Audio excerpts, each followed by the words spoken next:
I went for a radio interview at the radio station, and I got to the station and I had a suit on because I was coming from my bank job, and I had my tag, my ID card. So the lady at the reception asked, sorry, are you our banker? And I was like, no, I'm here to do an interview on a radio show. And the woman just looked at me and said, wow, you're an artist, but you don't look like an artist. Wow, this one now, God boss, you're a big man for you to come as an artist dressed like this. And what she said just rang a bell in my head, and I said, Oga Boss, I like that name. I should make a song called Oga Boss. I should even use it as an AKA, you know. I could be Ill Bliss, AKA Oga Boss. Obiago, Obidike, confidence about Banike, Kamejiga, Muzepo, Welisi Biwadi door. Shout out to my bro, Asagi Kana Chokwa more. Around we go to war, Chapo still above the law. Famaroka Isikwado, still clearing my effing cargo, still the boss of all bosses. I'm happy, Nakaga Chago. Join the league of top bosses, Woke so na top elites. I had them make a gang, Woke but one man.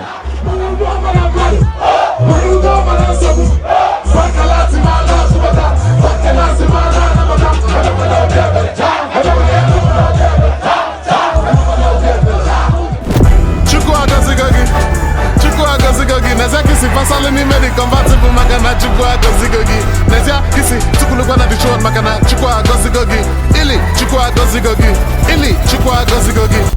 There's a new energy in the Southeast.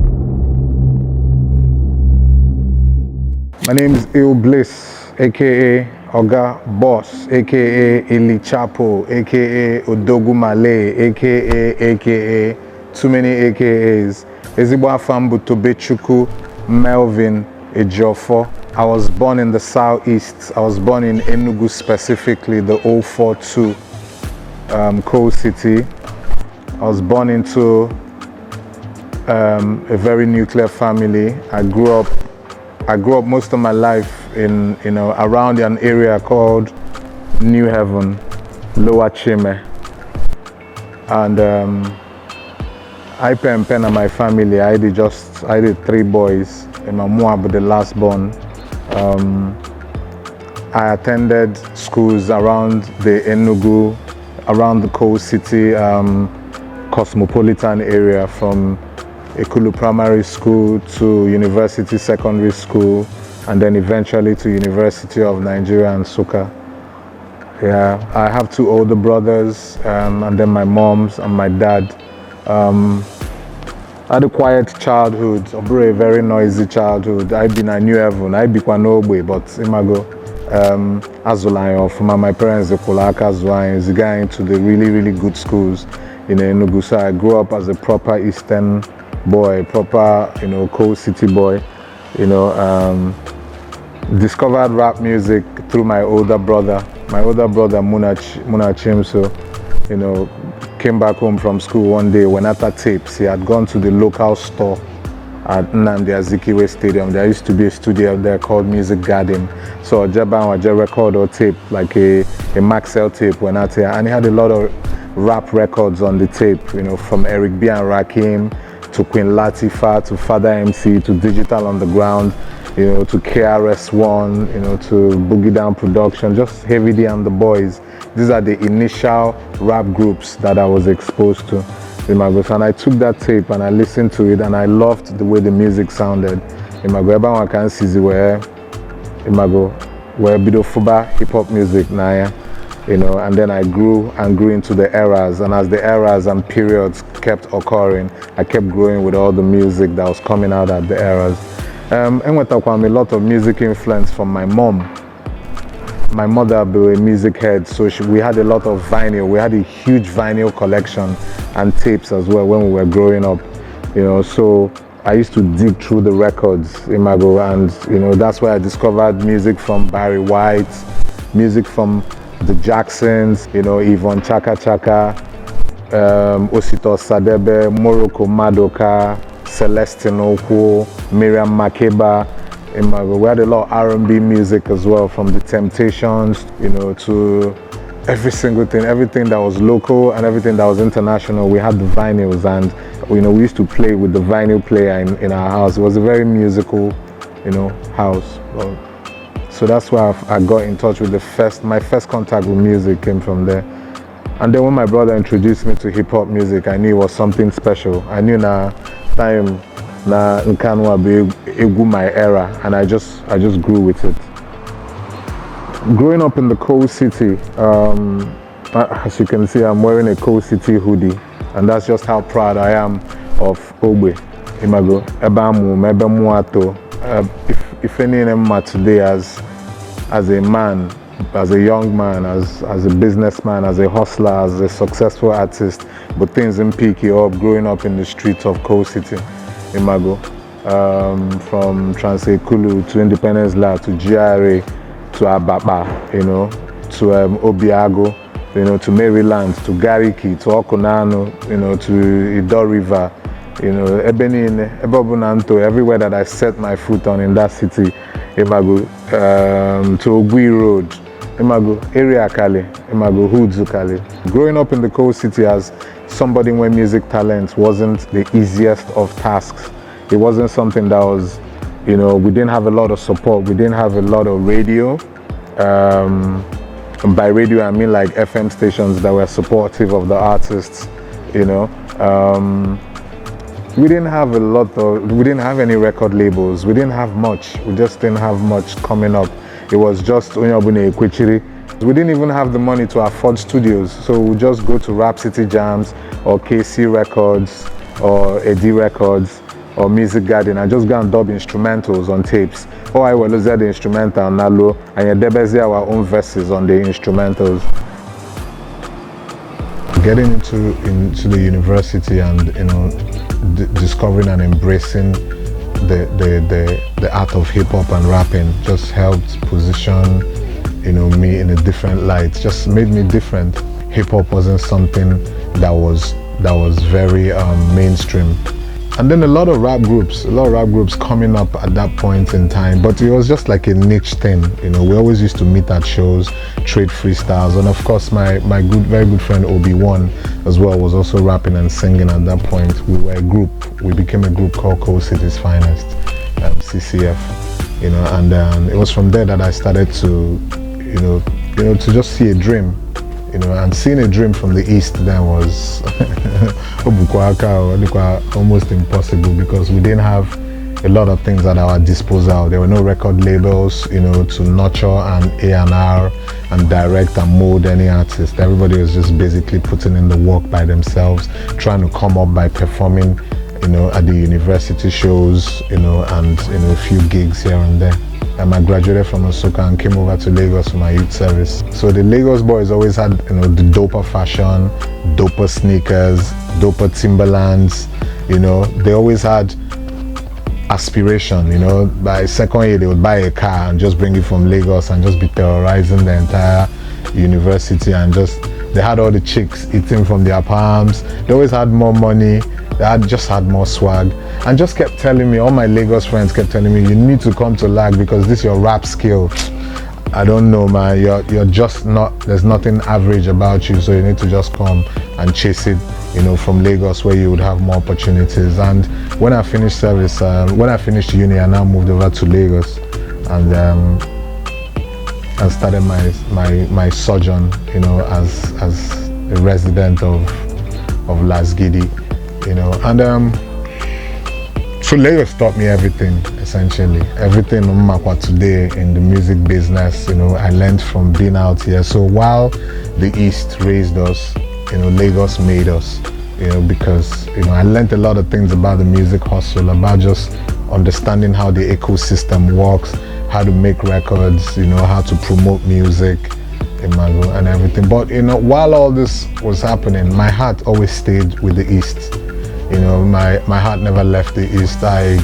Because I felt like we had come on a long journey, and coming to Lagos was going to help us, you know, tap in and, you know, beautify and you know, just kind of reform or refine all of those things that we had, that raw talent that we had coming from the Southeast. So yeah, so and I came in and I started to live in Lagos and I got a bank job. You know, I became a banker and I worked in a couple banks, you know, and rose really fast through the banks, because I kept changing banks. I'll work here for a year, I'll move to another bank, and I got to an assistant manager position in the last bank that I worked for.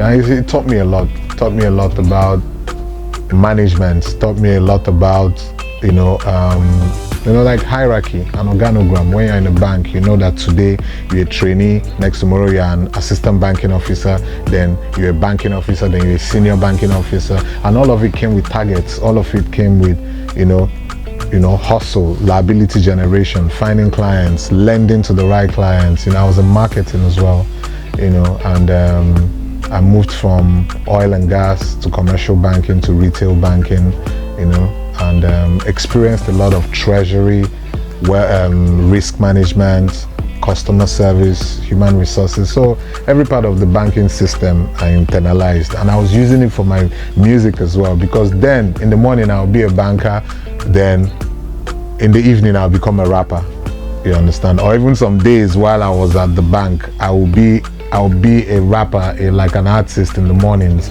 But it was so difficult merging these two things, but somehow, some way, that resilience, that strength of the Southeast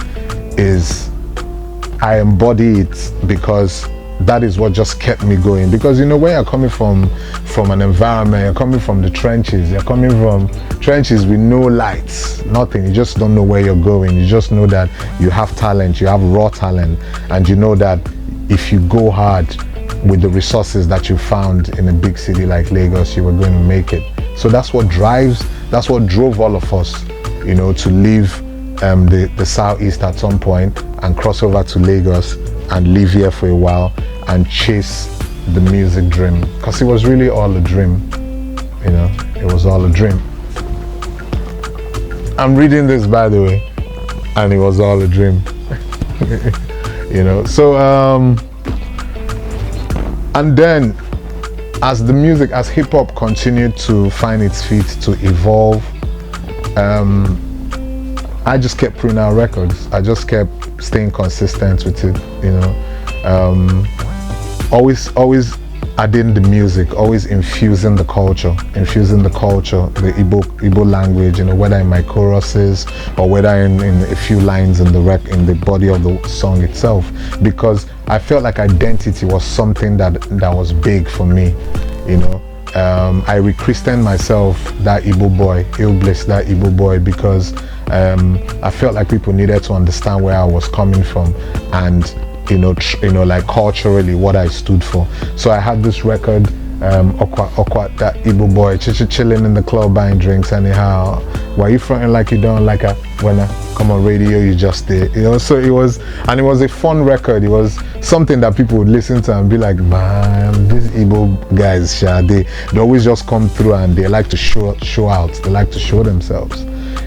So while Raw was finding success with Obodo Delugono and hip hop gyration and everything, I was also laying down the work with records like Okwa that Igbo boy, and that kind of built my identity. That was the first time that I found out how powerful dialect and your tribe, your tribal vibe, an identity could be. Fast forward to the albums. I put out my debut album in 2009. Yeah, that was that Igbo boy. That was the name of the album.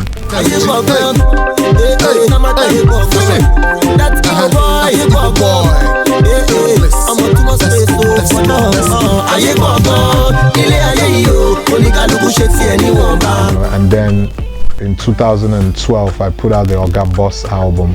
A lot of growth happened between 2009 and 2012. So I just continued with the music. Check. I never shine teeth, only when necessary. Sign checks, make moves, pay my staff right. Check. Money stack, even if I'm out of sight, right? Check. If I don't holler back, bro, no be fight, though. I'm just trying to add. I'm going in, breaking in. Look at all the money that we're bringing in. It's evident, Ill Bliss the president. Your blood hot, around with drop. Putting out the albums and kept stamping my authority as a guy from the Southeast, as a hustler from the Southeast. Man, I'm more, man, I'm mad. Man, who do, man, I'm so. Bank a lot, man, I'm to butter. Containers, man, I'm butter. I'm a no beer belly. I'm a no beer belly. A lot of people don't know why they call me Oga Boss, and I'll give you a little bit of history. I went for a radio interview at the radio station, and I got to the station and I had a suit on because I was coming from my bank job, and I had my tag, my identity tag, my ID card. So the lady at the reception asked, sorry, are you our banker?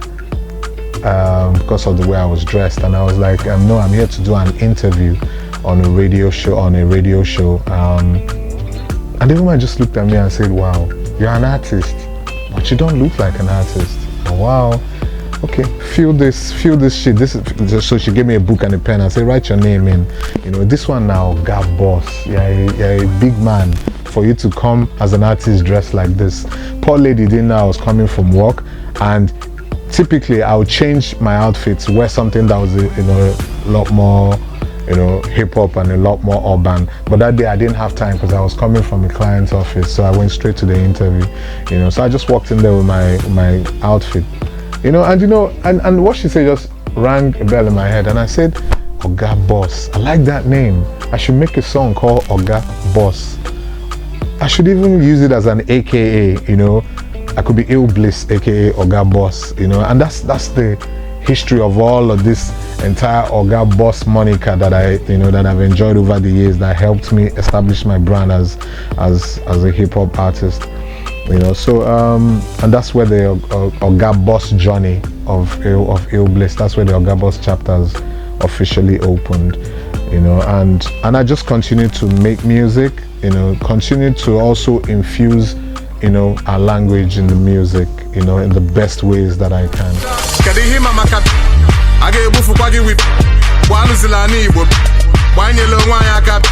Let's run this bit like the mafia.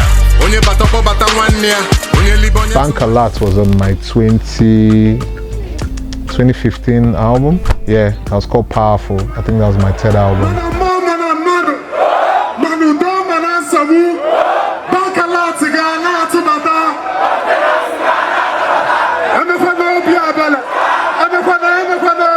And Bank a Lot came from, just watching hip hop become something that was more streets, and something that that people in the regions, where every region was beginning to have its own success stories and everything. So I felt like, oh wow, the same way you had Bado and Reminisce, and a lot of Ajasa and the late Da Green doing it for the Westerners, that myself, and Raw, and a bunch of equally dope artists could come from the East, So what actually cemented my decision, to incorporate our music, into incorporate our culture and our language into my music was, when Fino came through and we made Anama Chikwano. Moana gafe gudu moa kotochiru, Anama Chikwano, if you look where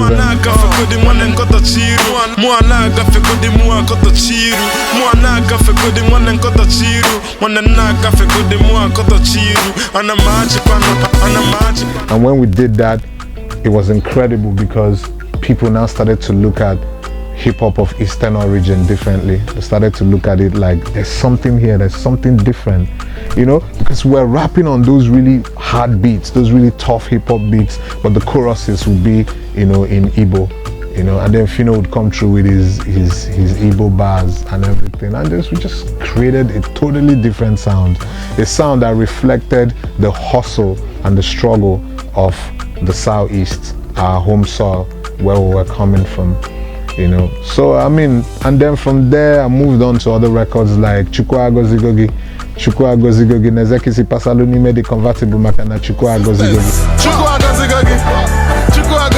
Nezeki si pasaluni made convertible makana Chukwa Gozigogi, Nezeki si tukulukwana dichuan makana Chukwa Gozigogi, Ili Chukwa Gozigogi, Ili Chukwa Gozigogi. These were all delivered over trap beats. You understand? And so then it was a vibe, because you could hear, I think I'm Big Mitch, Larry Hoover, you could hear all those trap records, all I do is win, no matter what, like You could hear it, and then you could hear our own records. You could hear our own indigenous hip hop records, you know, and being delivered in our language. And that's how it all started, you know, for me. And you know, we just continue to put in work, and but never lost sight of the fact that we came on a journey. I came to Lagos in a night bus, you know, and all I had was just a little bag, a little money, and just a big heart to be able to come to this big city and just compete and be able to make my people proud. So till this very moment, as I sit speaking into this camera, it's always been about pride of the Southeast, keeping the flags flying and ensuring that wherever we are in the world, we represent for our culture. You know, we represent the Eastern Cartel, a conglomerate, like a convergence of people that are in the creative space, whether they are fashion designers, whether they are musicians, whether they are instrumentalists, whether they are actors, you know, just pushing and finding a way to survive and a way to just, you know, to just keep pushing the Eastern narrative. Yeah, so fast forward to 2024, I'm standing on a huge stage with so much lights, you know, and props and everything, and the whole place is jammed. So many people are just, you know, the whole street, everybody came out for Color Boy's concert, Color from the East. 40 feet, 40 feet, 40 feet. And I'm just looking at that crowd and I'm like, geez, man, this is home.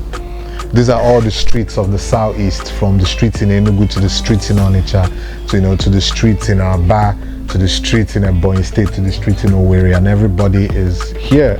The first time I had that feeling was Fino Fest, when Fino actually showed the whole world that the Southeast had finally come of age, and we were now packing out the stadiums. Nnamdi Azikiwe Stadium, as we like to call it, the cathedral, is a space where I grew up. A lot of my childhood memory, I have a lot of memories in the stadium, because when the stadium was commissioned, myself and my older brother used to just go out there to watch Rangers International Football Club, you know, play various matches.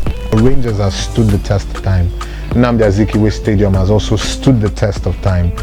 You know, it was a stadium that my parents also used, minus the matches, my parents used to take us there to go and watch all kinds of shows, calisthenic shows, you know, when dancers and people coming from Asia, coming from China to do balancing, to balance out plates and teacups, you know, masquerade culture shows. A lot of it I experienced, a lot of interaction I had with culture and concerting was from Nnamdi Azikiwe Stadium. So just standing on that stage, looking at the crowd and just screaming to the crowd, Kedundio Biago Neba, and the feedback would be incredible. They would just shout, Kedundi Ababa Neba, Kendi New Heaven Neba, Kendi Zika Venue Neba, man, Kendi Independence Loud to Neba, Kendi Transekulu Neba, Kendi Ababa Uguaga, Kendi Achale to Neba.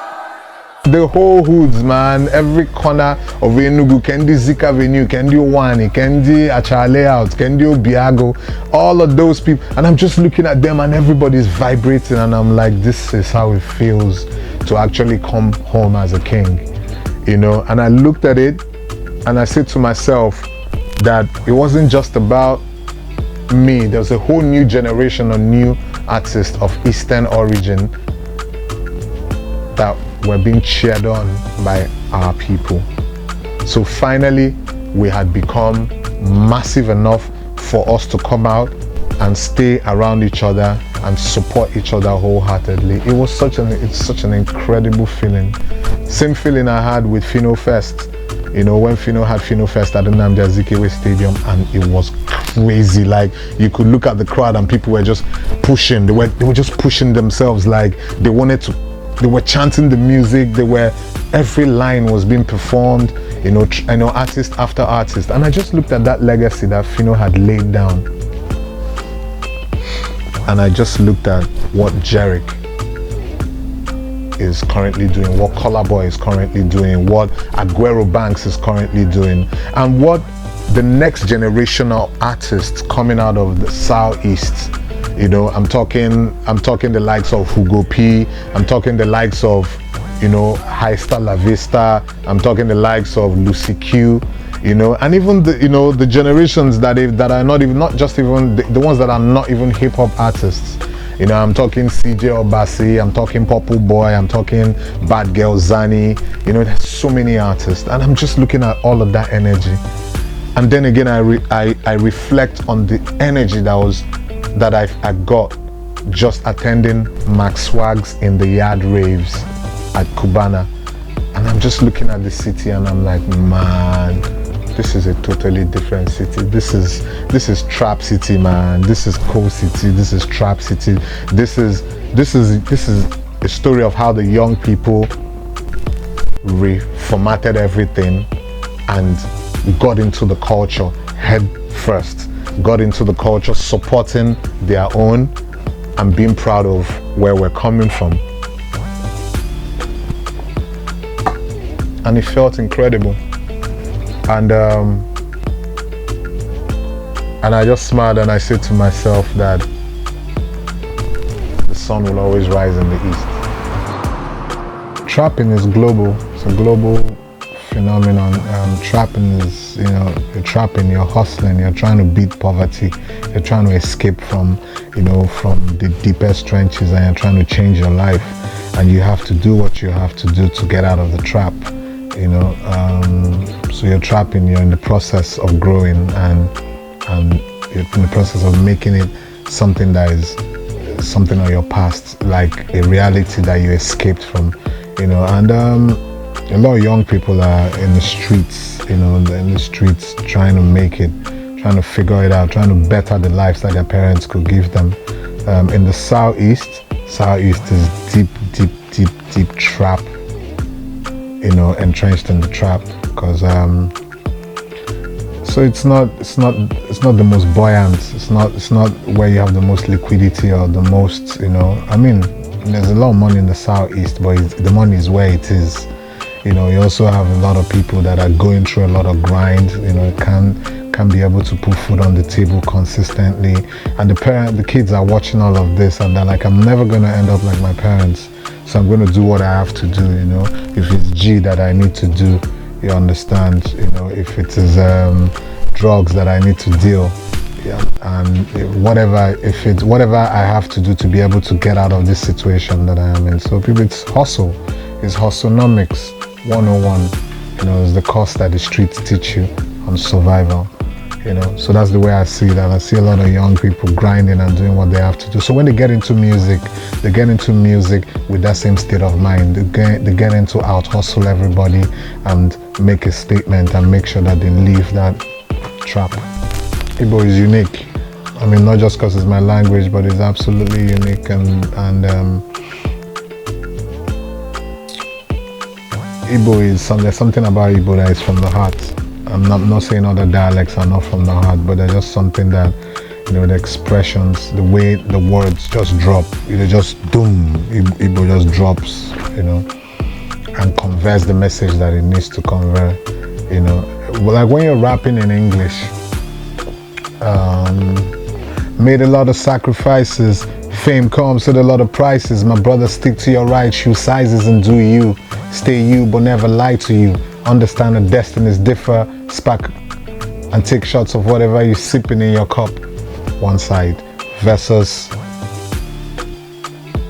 when the nazo genti bumye, when you're buna noche my money my shiny bully, my name kwa kodi, aga di kwa bloody, gaze linen man, akaga di kwa modi. Asangwe luche man, asangwe kwa lo the body, yo tuodi. Fagasina ili akboba gogo na dodo ka iligadi dogod. When you know in a government they bupe. I mean, when you're looking at these the two deliveries, two verses, you know. It's just something about Igbo that just looks like Igbo warning. Like don't play, don't even mess with me. You understand? It's matter of fact. It's not. It comes across unpolished, you know, and core and raw. You know, like, and it's just important for the streets. It's important for the street, your direct streets, because they're hearing you and they can vibe. You understand? Which is why when you're either rapping in Igbo or you are infusing, you know, like our traditional sounds like Ogene and Ekwe and OP and Oja and all of that stuff, you know, and fusing it with that whole gyration sound, then it just feels really dope. You know, something unique about it. Now, whether it can go global, it's an ongoing process, you know. So, you know, the same way that it's helped you stamp your identity is the same way that it might just limit you if you just stay on that alone. So I always try to, you know, 70-30, you know, or 60-40, you know, in that way I try to make sure that I fuse it. So it's very important. Language, dialect is very important for distinguishing yourself away from the rest of, you know, the crowd. But you also need to show dynamism. You also need to show that you can be able to, you know, relate or connect with the streets on different levels, whether it be Pidgin, Igbo, or English. The energy, the new energy in the Southeast is comparable to nothing. You know, it's just a revolution. It's just when, you know, this new generation of Igbos have woken up and said our culture is heavy, our culture is important to us, and we're going to express it through everything that is artistic. So you can feel it in them, you can feel that sureness, you can feel the confidence in the young people when they speak about their music, when they speak about their realities, they speak about the things they go through being Igbo and the beauty of the culture and the tribe. So it's the renewed energy. We've been in a very not so hyped, not so confident place in terms of the energy and how we convey the culture. Almost sort of like Ndine Ezo or Ndine Zendo. You know, American Kaigi, but now we're like, what? Bring it on. Bring it on. We're Igbo and we're proud of it, proud of our food, proud of our men, proud of our chicks. We have the finest girls in Africa. You know, proud of our traders, you know, and how uncut you might think they are, you know, with their loud colored shirts and their red shoe and their red belts. We don't give a flying F. We just know that we're coming. We're also proud of the boys that are in tech, proud of the boys that are in medicine, architecture, trade, commerce, you know, music, aeronautical engineering. Anything that we touch, we flip it, you know. So I think we're just going to a point where we're like, what? We're built differently. Yeah, so when you look at a Jerick the Hustler, look at an Aguero Banks, look at a Hugo P, look at a High Star La Vista, look at a you know, like, yeah, Color Boy as well, you know. You just see that need, those just boys that are just trying to break out of, you know, of lack, out of not having, and just making it for themselves and doing it for their people, by us, for us, by us. You understand? So it is in the trap city, because I have a lot of friends that holler me and they're like, yo, you guys are daring in this, you know, coming from the Southeast. You're making, you know, like the drill culture has grown so much. You're making big records, bangers. You understand that, you know, that are just basically playing not just in the regions but also crossing over to other regions. So it's an incredible energy. It's a time, it's an era, and it's a sound, and we're embracing it fully. Same way we've embraced high life, the same way we've embraced gyration. Yeah, social media has become such a pivotal tool, such an important defining tool, you know, for artists that don't, you know, that are living in the regions, and the Southeast is a region. With social media, we're able to keep up. We're able to keep up with the trends and the times. We're able to keep up with what competition is doing in other sides of Nigeria and Africa and the world. We're able to connect, communicate, create content, and engage. We're able to engage and grow our following. And social media comes to you free.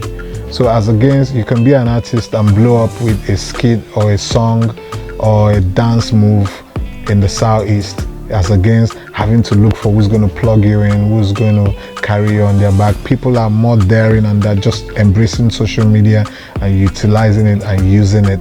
Artists are also, you know, plugging in their music, you know, on Instagram. They have like sponsored ads and sponsored links, you know, and they're also advertising on Facebook as well. They're advertising on Audio Mac, you know, they're trying to get on playlists on Spotify and on Apple Music. You know, these are things that weren't possible in my era, but today social media has opened up the doors, you know. I have guys that make outfits and living in the southeast. The only way they reached out to me was sending me a DM and like, oh boss, I make this, I make outfits like this, I make jackets mixed with local fabrics, you understand? And then you see it, and what they're doing is dope, you know. And you have people that have also drawn you. Some people can do, you know, like paintings of OGA boss and everything, and they send it out to me on social media, and I see it and I'm like, this is dope, and I bless them, you know. So just one village, the whole world has become one compressed village, and everybody is interacting. So social media is so crucial for where we are today, coming from the southeast. Yeah, the streets is the mass market. What's the essence? You're making the music for people to consume it, and they are looking out for, they hear it and they can relate. So it's just about relatability. They hear it and they feel the music, they feel it's speaking to them. You go to them and you go like, Chukwa gozigogi, Chukwa gozigogi, nezeki si pasalo ni me di convertible makana Chukwa gozigogi. And they're like, God has blessed me, God has blessed me. And it's motivation. It's everything, all of this is just motivational music. You understand? And you know, people just hear it and they just, you know, they can connect because, you know, they're like, okay, mana mo mana madu, bankalati mana tubata, containers mana nabata, emekwana obi ebele cha, they're charged, they're going in 100% because they can hear you, and that's the power of dialect. You know, it opens it up for more people, you know, within your locality and anywhere in the world where your people are based, to be able to connect as well. You know, records, I have this kind of records, like loads of them. I have a record called 40 Feet Containers featuring Olamide, where you just go like 40 feet and the crowd will shout containers, importer, exporter, you know. So it's like call and response. They know that is important for us, and they know that that's the music that moves them to hustle and to survive.